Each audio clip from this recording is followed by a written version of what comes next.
ইরানের পারমাণবিক স্থাপনায় ইসরায়েল হামলার প্রস্তুতি নিচ্ছে। সম্প্রতি মার্কিন গোয়েন্দা সংস্থাগুলোর বরাতে এ তথ্য জানায় সিএনএন। এই ইস্যুতে এবার নড়ে চড়ে বসেছে তেহরান। পারমাণবিক স্থাপনায় ইসরায়েল কোনো হামলা চালালে এর জন্য যুক্তরাষ্ট্রকে দায়ী করা হবে বলে হুঁশিয়ারি দিয়েছেন ইরানের পররাষ্ট্রমন্ত্রী আব্বাস আরাকচি। সামাজিক যোগাযোগ মাধ্যম এক্সে দেয়া পোস্টে আরাকচি বলেন, ইরানের বিরুদ্ধে ইসরায়েলের হুমকি নতুন কোনো বিষয় নয়, তবে সম্প্রতি ফাঁস হওয়া তাদের পরিকল্পনাগুলোকে তেহরানের জন্য উদ্বেগজনক বলে উল্লেখ করেন তিনি। এ বিষয়ে জাতিসংঘ মহাসচিবকে চিঠি দিয়েছেন। জানিয়ে আরাকচি বলেন, ইসরায়েল যদি কোনো অবৈধ পদক্ষেপ নেয় তাহলে ইরান কঠোর জবাব দেবে। এরই মধ্যে জাতিসংঘ ও আন্তর্জাতিক আণবিক সংস্থা আইএইএ-কে ইসরায়েলের হুমকির নিন্দা জানানোর আহ্বান জানিয়েছেন ইরানের পররাষ্ট্রমন্ত্রী।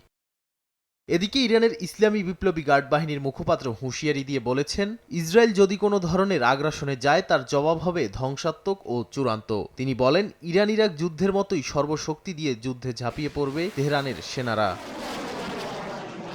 ইরানের এক রাজনৈতিক সূত্র প্রেস টিভিকে জানায়, যুক্তরাষ্ট্র কথিত কূটনৈতিক চেষ্টার আড়ালে ইসরায়েলি লক্ষ্যই বাস্তবায়ন করতে চাইছে, শুধু সামরিক নয় বরং রাজনৈতিক চাপের মাধ্যমে তেহরানকে আত্মসমর্পণে বাধ্য করাই তাদের উদ্দেশ্য। নাদিম মারজান, সময় সংবাদ।